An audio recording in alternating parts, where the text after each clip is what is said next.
So picture this. I was sitting in my usual corner at the Lakeside Cafe, the spot my family always goes to for brunch on weekends. My coffee had gone completely cold, but I was just stirring it really slowly, you know. It's this weird old habit I have, helps me feel calm when usually when I'm dealing with my family. Nobody was really paying attention to me, which honestly was pretty standard.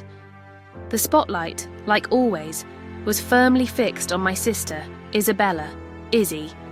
She was across the table, legs crossed, the morning sun hitting that big diamond ring on her hand, making it sparkle like crazy. "Oh, your old job really was such a bore," she laughed. It wasn't a nice laugh, more like a performance, loud enough that it bounced right off the walls of the cafe. It's actually kind of hilarious that someone in their 30s still doesn't have, a real job. I heard every single word, every pause, every subtle jab. Nobody else even chuckled, just Izzy, totally amused by her own joke. I didn't look up. I just pressed my lips together and kept stirring that cold, useless coffee. My mum tried to smooth things over, bless her heart. "Izzy, honey, don't be like that," she murmured, kind of awkwardly. But Izzy just shrugged, like it was no big deal. To her, my silence, my not having a flashy job title to brag about, was just proof that I was failing at life. My dad tried to change the subject, talking about how the eggs Benedict were a little too salty, anything to break the tension. But Izzy's smirk just hung there, like a hook, waiting for me to bite, to react, to defend myself. I didn't say anything, though. I never was the chatty one at family stuff, and somehow that always made them think I had nothing interesting to say. But the truth? Ever since I chose to live, behind the scenes, silence has actually become this incredible space where I've built an entire world. A world none of them could even begin to imagine. I remember exactly when I first really got that feeling that some of the greatest things don't need to be paraded around. I was 27. I was sitting right next to Mark, my best friend from college, and we were typing the very first lines of code for what would eventually become the heart of this super smart data analytics system. The kind that big banks, hospitals, even government stuff uses now. And here I am today, 33 years old. I'm the co-founder of a tech company called ByteWeave. It's valued at over $150 million now. Crazy, right? But nobody in my family knows. Not a single one. I never put my picture on the official website.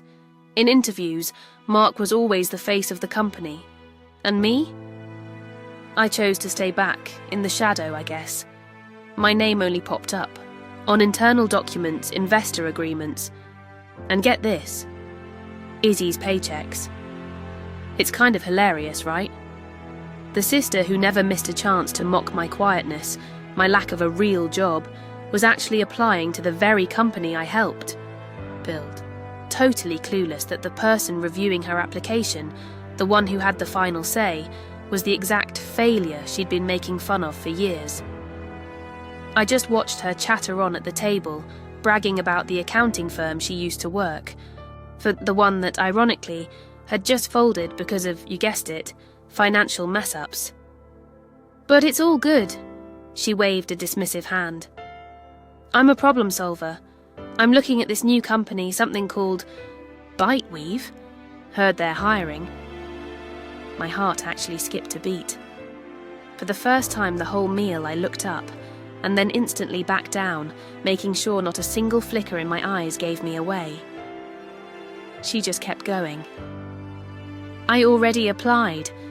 If they bring me in, I'll handle their budget better than anyone there. If they pass me up, their loss." I had to bite the inside of my cheek to keep from bursting out laughing. That sentence, so bold, so smug. It was a word-for-word copy of the stuff she used to throw at me, claiming I'd never amount to anything hiding in the shadows, and maybe she'll never truly get it.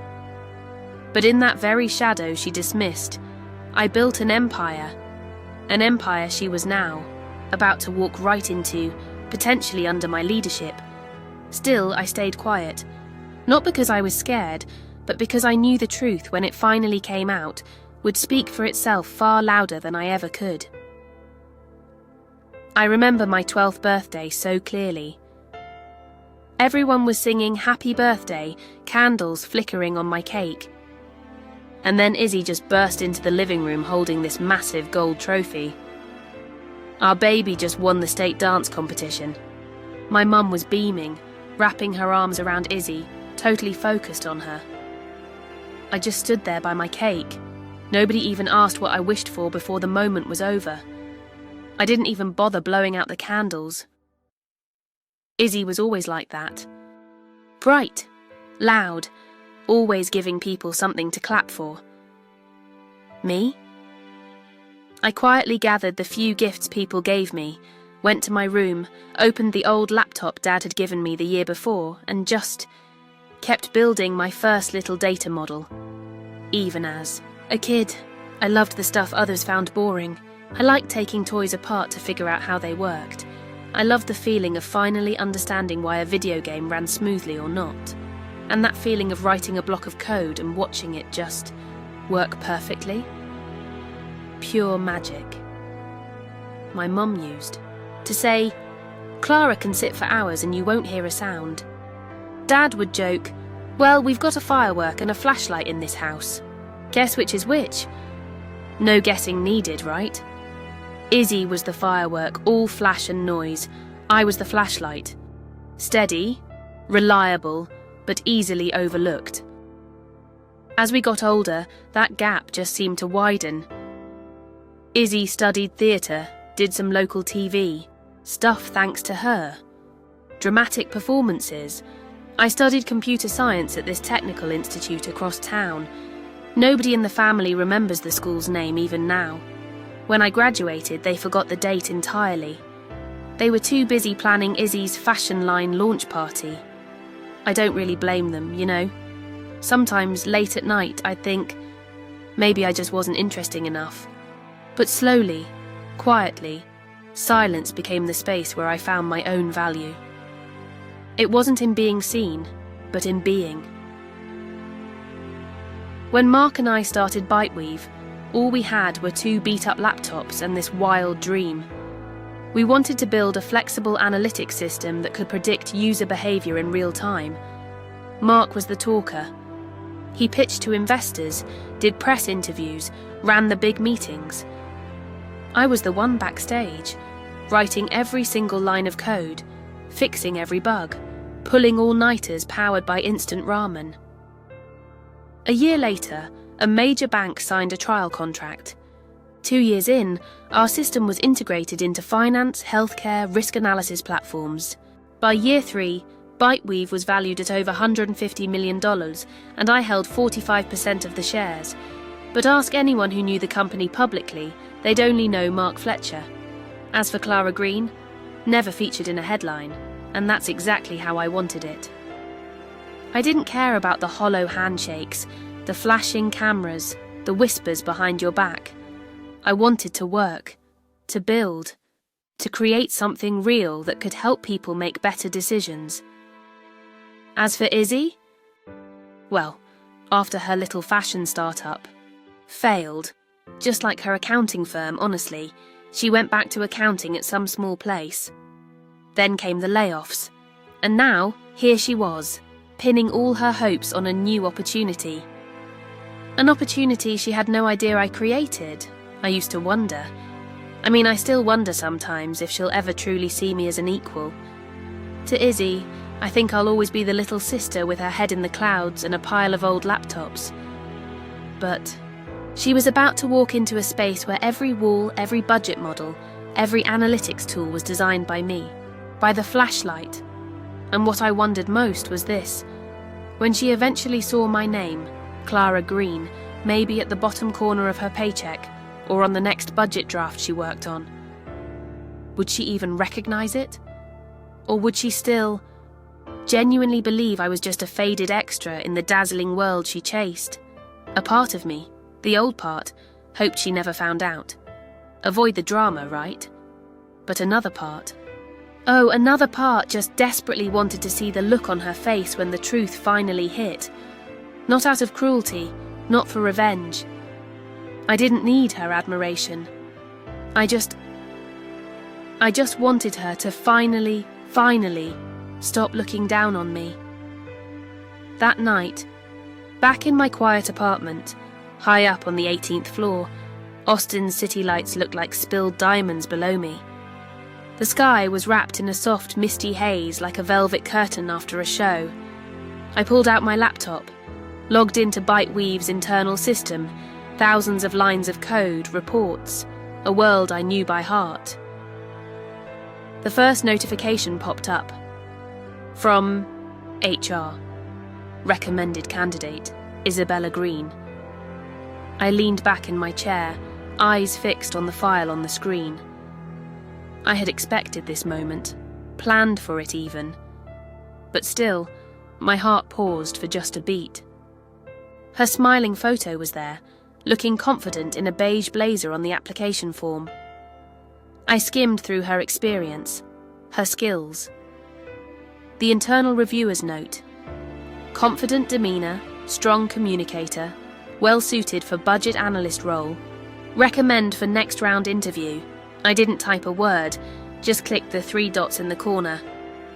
A small window appeared. Forward, code, approve. I clicked approve. She got the job. See, almost no one at the company except Mark knew I was a co-founder. From day one we agreed.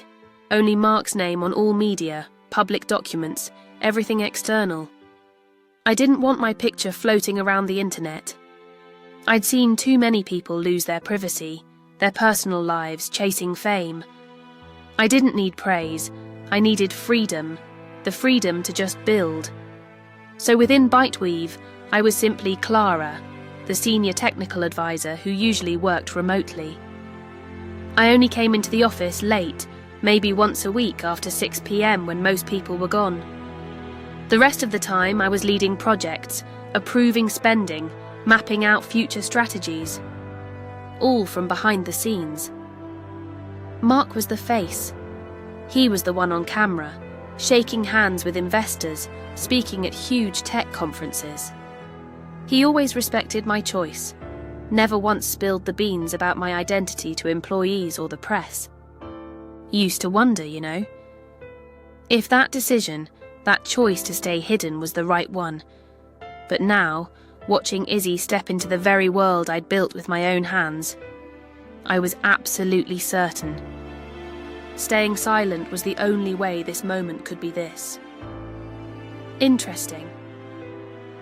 On her first day at work, I stayed home, just like I was scheduled to. But I turned on the internal camera system. Something else very few people knew I designed. From a low-angle view in the shared kitchen on the 9th floor, I saw her, standing near the espresso machine, eyes wide with surprise as she looked at the digital bulletin board displaying all the company's ongoing projects. "Wow," she told a colleague nearby, her voice loud and proud. "This is the new company that hired me. Heard the 2 founders are super private. No one's ever really seen the other one. Might just be a legal placeholder or something." I chuckled softly to myself. It wasn't the first time I'd heard someone question the existence of the second co-founder. It was kind of an inside joke among the long-term employees who knew something was up, but not what. That afternoon, Mark video called me. "She's off to a decent start," he said, sipping his coffee. "Confident, maybe a bit showy, but competent. Are you sure about this, Clara? She still has no idea who you are." "For now, let's keep it that way," I replied. "Just don't slip up. If she's good, this is a great opportunity for her. If she's not, well, I guess the truth might come out even faster. This wasn't about revenge, you understand? I didn't want her to fail. I wasn't seeking payback for all those years. I just wanted to know. How would Izzy behave when there was no spotlight? when there was no audience clapping, when no one recognised her name or face? What was she like when she just had to be? A week passed, then 2. Each time I came into the office late, after hours, she had already left. I kept my routine, approving budgets at night, reviewing HR files in the quiet of the empty halls, the gym, idle elevators, until one day, I was down in the basement server room, checking on the security system, boring stuff but essential. And then I heard it. High heels echoing down the hallway, I stepped out of the server room, and there she was, frozen in the doorway. "Clara?" she asked, startled and suspicious. I just nodded calmly. Hi." She squinted, looking me up and down. "What are you doing?" "Down here. Only senior management has access to this area." I smiled a little. "Well," I said, "I guess I have. Special access." She tilted her head, about to say something else. Just then, Mark stepped out from the adjacent room holding a folder. "Hey, Clara, could you take a look at the new AI deployment plan? Needs your sign-off by Friday." He handed me the file. I took it, and then I looked back at Izzy. Her eyes were frozen, utterly still. There was no need for words. I knew, in that precise moment, the seed of doubt had been planted. And now I would see. Would she finally see me? Or would she still only view me as the harmless shadow she always believed I was? That morning, Austin had a light drizzle. I had just signed off on the latest quarterly report, sitting at my desk at home, when my phone rang. It was Mark. "Clara?" "Something funny just happened. I think Izzy's starting to get curious," he said, a definite hint of amusement in his voice. I looked up at my screen. A new email from accounting had just popped up. NS signature found in internal budget file. "Please confirm approving authority." My heart slowed down. Okay. It was time. Nearly 2 months had passed since Izzy officially joined Byteweave as a budget analyst. In that time, she'd actually started gaining some traction, earning favour in a few departments thanks to her confidence, and, surprisingly, her persuasive skills. I had watched from afar, quietly approving her proposals, saying nothing, but she had started noticing details. During one budget approval for marketing, Izzy had stumbled upon a file signed with an e-signature, clearly labelled Clara Green, and next to it, the co-founder's ID code. I knew instantly she wouldn't let that go. The next morning, I happened to be in the cafe downstairs. I know, bad habit, but sometimes I need to just be near the office, and overheard a snippet of conversation. A younger colleague was whispering to Izzy. "Who's this CG person anyway? Like a ghost in the system. Never seen them, but they sign off on everything big." Izzy's smirk was back. "Probably just a legal figurehead," she said, her voice just loud enough for me to hear, hidden behind a wooden partition. "I don't trust names without faces." Behind that partition, I tightened my grip on my coffee cup. Don't trust names without faces, huh? She'd learn soon enough. 3 days later, she walked straight into the accounting department and requested access to the full budget record for the most recent quarter. With her clearance, she opened file after file, digging deeper, her curiosity driving her, until she reached the one where my name appeared again and again, beside documents outlining Byteweave's financial core, not just signatures, but dates, file IDs, legal assessments. Every key piece carried my name. The same sister, who believed I lived off the family's kindness, was now staring at proof that I wasn't just any employee. I was the one who had approved her paycheck, the one behind the very reports she worked with every single day. That afternoon, I got a system alert. Internal access request from account, Isabella Green, Accessing Byteweave founding records. She had reached the master file. I pictured her sitting there in her cubicle, the soft blue light from her computer screen illuminating her face as she saw the founding documents for the first time. Clara Green and Mark Fletcher, 45%, 55% ownership. Role description, Chief Technical Architect, Ms. Green. Her heart must have clenched. I knew her. When she's truly shocked, she doesn't scream or cause a scene. She goes completely silent. But her eyes just blaze. And then she starts trying to process it, trying to prove this just can't be real. That same afternoon, I arrived at the office earlier than usual. I wanted to see her reaction with my own eyes. Sure enough, when I entered the small pantry area on her floor, I saw her, standing alone, gripping the edge of the counter, staring down at a printed page she held in her hands. I approached gently. "You okay?" She turned. Her eyes locked onto mine, furious and utterly confused. "Clara," she said, her voice tight, barely a whisper. You're the co-founder." I didn't answer right away. I just nodded. "How long?" she asked. "Since the beginning," I replied calmly. "Mark and I started this company in a tiny room near Capitol Hill, back when you thought I was unemployed." Izzy let out a laugh, not mocking this time. It was bitter, full of disbelief, and maybe a touch of self-directed irony. "So, all this time, you were signing my paycheck. I worked. Under you." I nodded again. "Not out of pride, Izzy. Just doing my job. You're capable, so I approved your promotion. If you weren't, I would have done the opposite." She fell silent again, her eyes dropping to the floor, fixed on that piece of paper. I pulled another sheet from my pocket, a budget plan for an upcoming initiative. It was about funding tech education for underprivileged kids in the city. "We're launching this soon," I said, holding it out. "If you're interested, I think you'd be a great fit for the project team." She didn't take the paper immediately, but her eyes, something in them shifted.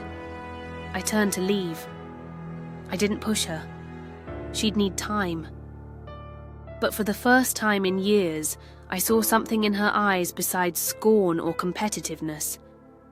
I saw a silent question, a raw, wondering look that asked, "How many times have I completely misjudged my little sister?" The 5-year Byteweave anniversary gala was held in this beautiful glass building overlooking Lake Union. Chandelier light danced like ripples across the floor inside. I was in the guest dressing room, staring into the mirror. I was wearing this long black dress, really simple but elegant, that fit kind of snugly, probably thanks to years of stress and all-nighters. My hair was pinned neatly, lips brushed with soft pink. I didn't want to stand out. But tonight, it wasn't really about what I wanted anymore. Mark knocked, peeking in. "Ready, Clara?" I swallowed hard. "Not really," I admitted. "But I guess no one's ever truly ready to step out of the dark, are they?" He laughed, a warm, familiar sound. "You're not stepping out, you're stepping up." We walked onto the stage from the wings as the house lights dimmed. The MC had just finished his intro. "And now, please welcome the 2 co-founders of Byteweave, Samuel Fletcher and Clara Green." Applause erupted. It was loud, clear, electric. Every single eye in the room turned towards me as I stepped into the full light for the very first time. Officially, without a mask. I smiled. It was a quiet smile, but it felt full of purpose. And then I saw her. Izzy. She was standing at the back of the room, one hand clutching a champagne glass she clearly hadn't touched. Her face, it was stunned, like her entire world had just flipped upside down. I knew that feeling, you know. I'd lived it myself. On the day we landed our first $2 million investment, that moment when something no one thought was real suddenly becomes undeniable. Mark spoke first. He shared our journey, from his mum's garage to Byteweave's current HQ. Stories about server crashes at 2 a.m, deadlines that left us practically passed out on our keyboards. When he passed the mic to me, the room went completely silent. I took a deep breath. "Hi everyone," I said. My voice was a little shaky at first, but it got steadier. "I'm Clara Green, and I guess for many of you, this is the first time you've actually seen me." A gentle wave of laughter rolled through the crowd. It wasn't mocking, it was warm, full of surprise and curiosity. I continued. "I'm not great at public speaking, and I honestly never imagined I'd be standing up here. But 5 years ago, Mark and I had two things, an idea and a belief that technology could be built on trust." I glanced down at the audience. Izzy was still standing there. She'd lowered her drink. Her eyes were fixed on me, like she was trying to make sense of a stranger wearing the face of someone she thought she knew. "I know I haven't been the public face of this company," I went on, "and that was entirely my choice. But today, I felt I owed you my presence, not for fame or recognition, but out of gratitude, for trusting us, for being a part of this journey." Applause rose again. I nodded in thanks, then stepped back to let the MC close the ceremony. As the lights shifted, for dinner, I made my way towards the buffet, kind of hoping to find a quiet corner, but with every step, someone stopped me to chat. "We thought you were a legend," one software engineer laughed. "Didn't think you actually existed."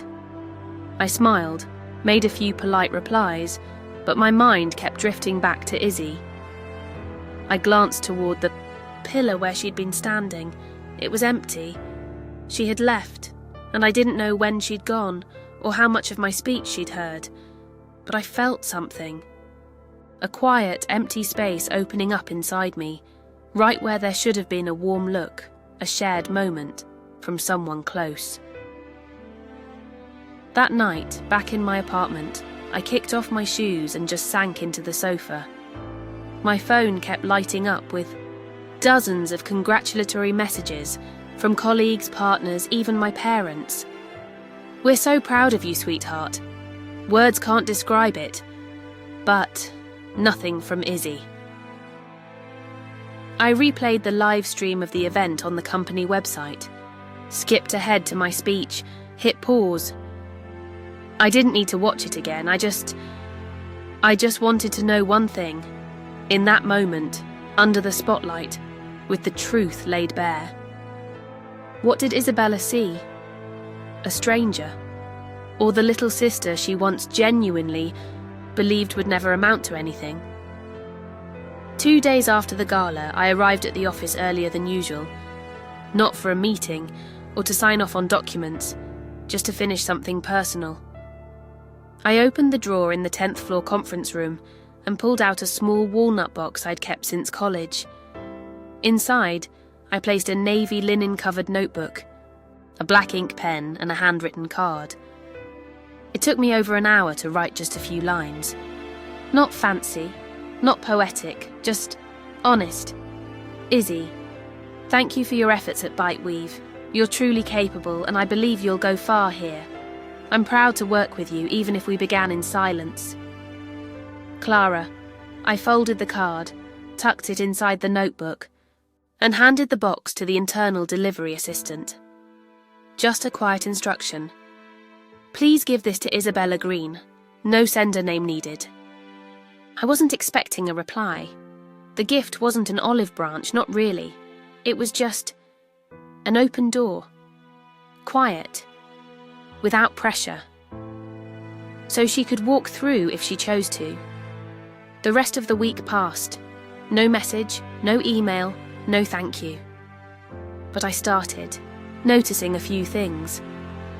Izzy no longer sat back with her arms crossed during meetings. She started taking detailed notes, asked sharp questions, gave genuinely focused input. One afternoon I stood just outside the hallway, listening as she presented a revised budget strategy for an AI project that had gone over cost. Her voice was calm, clear, and her eyes. They no longer carried that old competitiveness, but something rarer. Focus. I didn't walk in. I just stood there, hands in my pockets, and nodded silently to myself. The following week, HR announced that Izzy had proposed a new internal sponsorship initiative for junior employees, especially targeting female interns in tech roles. She recommended allocating a portion of the CSR budget to host a series of free career workshops led by department heads. I read the proposal 3 times, slowly. Initiative name: Touch the Screen, Touch the Future. And written just below it, in italics, inspired by the quiet mission of Clara Green, I set the file down on my desk, pressed my lips together gently. That afternoon, I stopped by the pantry as usual. Izzy was there pouring hot water into a teapot. When she turned and saw me, we both froze for just a second, but this time, her gaze was softer, no tension, no defensiveness. I was about to just pass by when she suddenly spoke. "The pen is beautiful," she said, her voice quiet. "And the notebook. I've actually written a few pages." I turned to her fully. "I'm glad you liked it," I said. She gave a small nod, took a deep breath. I don't think I ever really understood you," she said, looking down at the teapot. "Or maybe I just never really tried." I smiled, didn't answer. "There is something I want to say, though," she continued, her voice lower now. "You didn't have to give me a chance or keep me on. But you did. And you never brought any of it up. You didn't diminish me to prove a point." She finally looked up. That says more about you than anything else ever could." For the first time, I no longer saw Izzy as the teenager basking in the spotlight with a dance trophy in her hand. I saw a woman learning to let go of pride, learning to truly see others. "I don't know if I can make it right," she said slowly. "All the years, but I'll try." I nodded, feeling a weight lift from my chest I hadn't even realized was there. "We don't need to tally up the past," I said softly. "We just start from today." We stood side by side for a moment longer in the quiet pantry. No explanation needed, no apology required, just a quiet understanding. This time, things would be different, and somehow, they were. Izzy stopped being the loudest person in the room. She learned to listen, gave space to younger voices. She didn't shy away from tasks she once thought were beneath her. She became a mentor even. And me? I stopped hiding so much behind my screen. I started speaking at technical briefings, no longer dodging the camera when someone pointed one my way. I stood before visiting students and shared my journey, not to boast, but to show them that you don't have to be the loudest or the most visible to build something truly big. Something that matters. One weekend afternoon, as I was leaving the office, yes, sometimes I still went in on weekends, old habits die hard, I saw Izzy standing before the recognition wall. It lists the top contributors for the quarter. Her name was right there at the top. She looked at me, gave that same small nod she'd given me in the pantry. "Thank you," she whispered. "For not giving up on me." I smiled.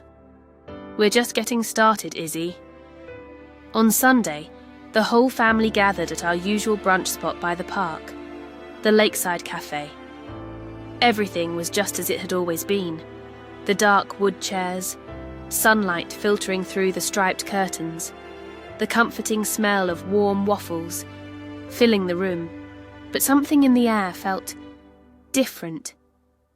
I sat at the long table out on the balcony, joined by my parents, Uncle John, Aunt Carol, and Izzy. She arrived about 5 minutes late, just like always. But instead of her usual flashy outfit or sparkling heels, she had on a simple white blouse and dark jeans. Her hair was neatly tied back, almost no makeup. As she approached me, her eyes hesitated for just a second.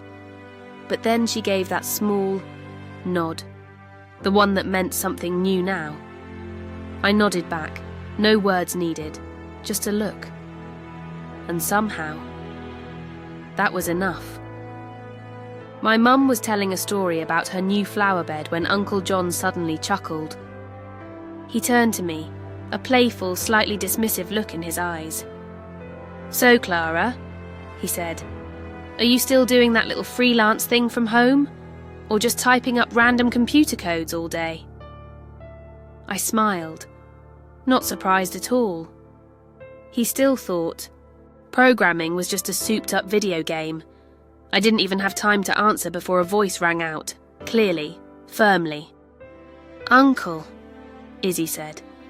She set down her coffee cup, looked straight ahead. "Clara is the smartest person I have ever known, and without her I definitely wouldn't be where I am today." All eyes turned to her. I tilted my head slightly, surprised. But Izzy didn't shrink back, not like she used to when she was put on the spot in a way she didn't control. She stood firm, her gaze was steady, her voice unwavering. "I used to think I knew everything," she continued. "But Clara taught me something more important than knowledge, humility." She looked directly at me now. "Her quietness doesn't mean she has nothing to say. It means she chooses to act instead of just show off." Uncle John looked stunned. Aunt Carol gave a subtle nod. My mother reached over and gently squeezed my hand under the table. I didn't say anything out loud. I just looked at Izzy. And in that look, I saw everything words couldn't express. An unspoken apology, unvoiced gratitude, and respect. Respect earned, not by blood, but by truth. A moment later, the conversation shifted back to the weather, the upcoming holidays. But I knew something important had just happened. Something had fundamentally changed. After the meal, as people started to leave the table, I stood up to grab my bag. Izzy stepped over, jacket in hand. She didn't say a word, but as she passed by, she whispered softly, "You don't have to forgive me, but I'll never be the same person again." I turned to her, and for the first time in a very, very long while, I gave her a genuine smile, a real one. "I know," I said, "and I never needed you to apologize anyway." We walked out of the Lakeside Cafe in silence, but there was no longer any tension between us. What had happened between us over the years wasn't forgotten, but it no longer lived in me like a wound. It felt more like a scar, a reminder of a battle fought, but one that had led to a fragile, earned peace. That afternoon, I went home, made myself a cup of tea, opened my laptop, and just stared out the window towards Lake Union. Just as I took a sip of the warm tea, a message from Mark popped up. Heard brunch wasn't half bad today. I smiled, and I typed my reply. Not bad. Let's call it a new beginning. And maybe sometimes I thought forgiveness doesn't come through grand words or dramatic apologies. It comes when people finally truly see each other, not through judgment, but through late honest understanding. Izzy and I will never be picture-perfect sisters, all smiles and matching outfits. But now, we're no longer standing on opposite sides of a chasm. We're just two grown women who've learned a lot from their own mistakes. And to me, that's a beautiful enough ending to one chapter, and a quiet, gentle start to the next. The story between us. It taught me that sometimes understanding doesn't come from big, loud revelations.